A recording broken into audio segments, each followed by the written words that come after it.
اصل ولی وہ ہے جو اپنی رضا کو اللہ کی رضا میں فنا کر دے. سمجھ رہے ہیں؟ جو مانگو وہ جو آپ کی چاہت ہے, لیکن جو ہو رہا ہے اس پہ راضی رہو. مانگو وہ جو آپ کی دل کی چاہت ہے. یہ نہیں مانگو کہ اللہ تو جو ہے نا جس طرح سے چاہتا ہے بس ویسا ہی کر دے. یہ عبدیت کے خلاف ہے. ہم بھکاری ہیں. بھکاری کبھی کسی کے پاس آ کے بولے سیٹھ صاحب سے کہ آپ کا دل چاہتا ہے تو پیسے دے دیں, نہیں چاہتا تو آپ نہ دیں, آپ کی مرضی ہے. وہ دے گا ہی نہیں, وہ سمجھے گا بہت بڑا سیٹھ ہے یار یہ تو, بلکہ وہ الٹا قرضہ مانگے گا آپ سے, یار 20 روپے مجھے دے دو بھائی تم. بھکاری اپنی حاجت شو کرتا ہے. بھکاری یہ بتاتا ہے کہ میرے ہوتا بھی ہے نا تو کہتے ہیں میرے پاس کچھ بھی نہیں ہے, مر رہا ہوں میں. اللہ چاہتے ہیں کہ میرے سامنے بھکاری بن کے بیٹھا کرو, سیٹھ بن کے, کہ اللہ ویسے تو ایسا مسئلہ ہے کہ کچھ ضرورت ہی نہیں ہے. ہاں شکر کے طور پہ تو یہ کہو کہ کچھ ضرورت نہیں ہے, لیکن یہ کہو کہ اللہ تو نے مجھے ہر نعمت دی ہے مگر میں کم بخت نالائق کمزور اتنا ہوں کہ جب تک مزید نعمتیں مجھے نہ ملے, مجھے یہ میری نالائقی ہے, مجھے اور چاہیے, تاکہ ناشکری بھی نہ ہو نا. اے اللہ تو نے مجھے بہت نوازا ہے, تیری نعمتوں کے سمندر میں ڈوبا ہوا ہوں, مگر ہوں بھکاری تیرے در کا, مستغنی نہیں ہوں, مجھے اور چاہیے کیونکہ میں بڑا نالائق ہوں. میں تھوڑی سی بھی ٹینشن میں مجھ سے برداشت بولو نہیں ہوتی, ساری چاہتیں دے دے بس تو. حدیث میں آتا ہے اللہ سے یوں دعا نہ مانگو کہ اللہ اگر تو چاہتا ہے تو میری حاجت پوری کر دے, نہیں چاہتا تو رہنے دے. یہ نہیں مانگو, کیونکہ اللہ پہ زبردستی تو کوئی بھی نہیں کر سکتا. تو ہم نے تو بھکاری بن کے اللہ کو دکھانا ہے کہ اللہ میری تو کام تو نے کرنا ہے. ایوب علیہ السلام جب بیمار ہوئے نا تو ان پہ جب شفا ملی ہے تو سونے کی ٹڈیوں کی بارش ہوئی ہے, تو وہ فوراً جمع کرنے لگے کہ ایک بھی ٹڈی رہ نہ جائے, سونے کے نا اتنے وہ. تو اللہ نے کہا کہ اے ایوب تو پیغمبر ہے, میں تجھے اس سے مستغنی کیا, تجھے مال دیا, تو ایک بھی نہیں چھوڑ رہا. تو ایوب علیہ السلام نے کہا اللہ میں تیری رحمت سے مستغنی بولو نہیں, بہت دیا ہے لیکن اگر تو مزید دے رہا تو اور چاہیے. یہ ایسا ہی ہے جیسے آپ کے کوئی بڑے ہوں اور وہ آپ کو ہدیے میں 5,000 گفٹ کریں, آپ کہیں یار میری تنخواہ 50,000 ہے, یہ 5,000 رکھو, مجھے ان ٹکڑوں کی ضرورت نہیں ہے. اس کو غصہ آئے گا نا.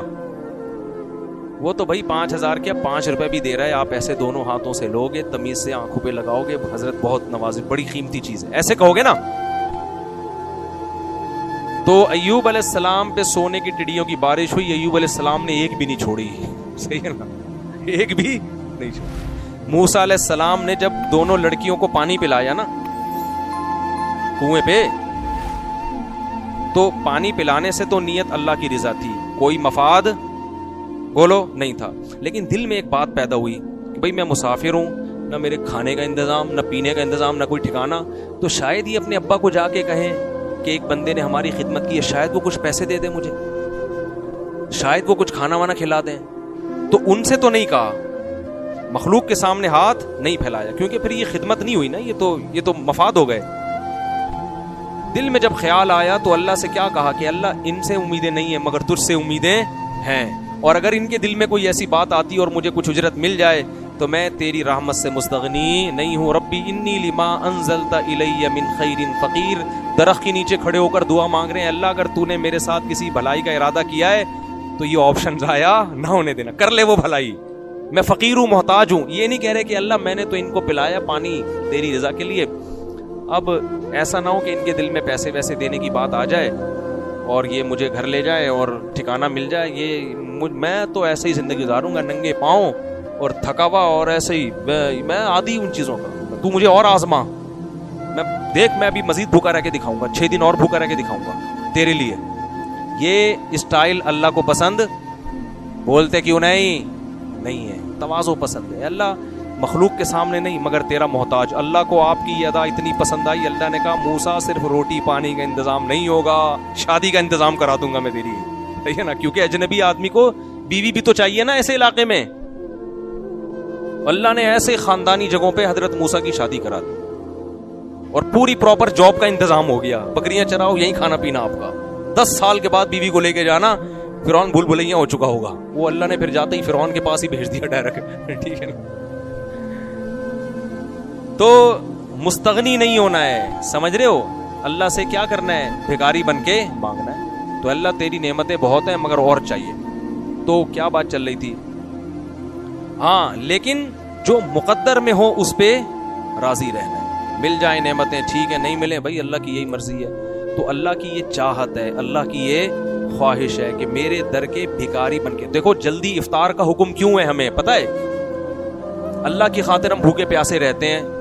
غروب آفتاب کے بعد اللہ کی طرف سے اب بھوکا پیاسا رہنے کا حکم نہیں ہے. اب افطار میں جلدی کا حکم کیوں ہے؟ اب فنڈر مت بنو کہ اللہ تو نے حکم دیا تھا 14 گھنٹے کے روزے کا, تو کیا سمجھتا ہے ایسے 14؟ میں تو 18 کا رکھ کے دکھاؤں گا. سورج غروب ہو گیا, سائرن بج رہا ہے, اب میں 4 گھنٹے اور بھوکا رہوں گا. یہ عبدیت کے خلاف, یہ غلاموں کا یہ کام نہیں ہوتا, بھکاریوں کا یہ کام نہیں ہوتا. بھکاری کیا کرے گا؟ پہلے سے پکوڑے بنانا شروع کر دے گا وہ, ٹھیک ہے نا, بیوی سے اثر کے بعد اس کو ٹینشن دینا شروع کر دے گا, بیگم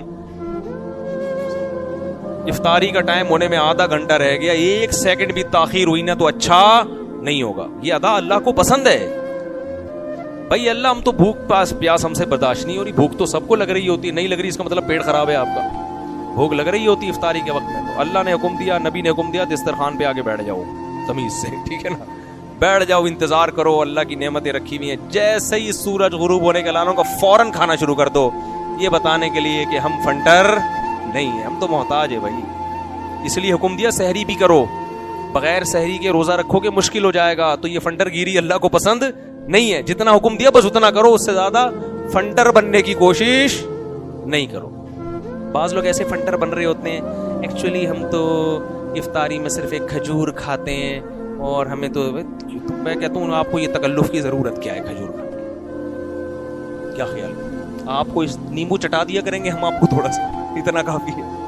بعض لوگ ایسے مجاہدے کروا رہے ہوتے ہیں نا, میں کہتا ہوں بھائی ہم تو کھاتے ہیں تمیز سے یار, ہاں غلط چیزیں نہ کھائیں, ٹھیک ہے, مزہ آتا ہے خدا کی قسم, ہر لقمے پہ مزہ آتا ہے, ایسا رگیں تر ہوتی ہیں. ہمارے نبی کیا دعا مانگتے تھے افطاری کے بعد؟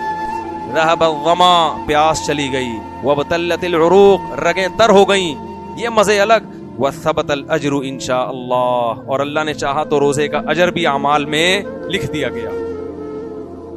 ایک بہت بڑی نیکی ہمارے میزان کے ترازو میں لا کے اللہ نے ڈال دی ہے. حضرت حکیم اختر صاحب رحمہ اللہ تعالیٰ فرمایا کرتے تھے, جب عید کا چاند نظر آیا کرے نا تو رونا دھونا نہیں کیا کرو, ہائے ہائے ہائے رمضان چلا گیا, ہائے ہائے ہائے ہائے رمضان یہ ہو گیا. اللہ خوشی دلا رہا ہے کہ بھائی 1 مہینے کی ٹینشن تھی ختم ہو گئی, اب کھاؤ پیو موج مستی کرو, اب کھاؤ پیو, یہ اللہ نے ثواب لکھ دیا تو خوش ہو جاؤ. حکیم اختر صاحب فرماتے تھے اعتکاف کی رات جب چاند نظر آئے نا, اعتکاف ختم, خوشی خوشی گھر جایا کرو. بہت فنٹر بن رہے ہوتے ہیں. ایک صاحب مجھے کہنے لگے 1 روزہ کھا گئے وہ, میں نے کہا رکھ لے تو بھائی 1 روزہ, اگر کھا گئے تو